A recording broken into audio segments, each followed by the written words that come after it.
In today's video, we're answering a simple but important question. Does BingX work in Nigeria? If you've been trying to access BingX from Nigeria or wondering whether the platform officially supports users there, this video will give you a clear answer. Let's begin with the BingX Beginner's Guide. According to the platform, BingX offers a wide range of trading services to users around the world. But there's an important detail many people overlook. Availability depends entirely on your region. What works in one country may not work in another. That's why the first step is always to check the official guidance carefully. Next, you'll want to review BingX's list of restricted countries and payment limitations, especially the section related to Visa and MasterCard support.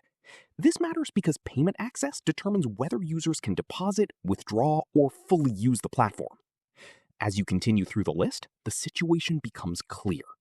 Nigeria is currently not supported by BingX. In simple terms, BingX does not officially provide its services to users located in Nigeria. This means certain features, transactions, or account functions may be available or restricted entirely. It may not be the answer many traders hoped for, but knowing the facts is always better than operating in uncertainty. Even so, it's worth reading the full document and checking for updates. Policies in the crypto industry can change quickly, and platforms sometimes expand into new regions without much warning. For now, however, Nigerian users may need to consider alternative exchanges that officially support their country and payment methods. And that's the full picture. I hope this video helped clear up the confusion around BingX availability in Nigeria. If you found this useful, make sure to stay tuned for more guides, updates, and crypto tutorials.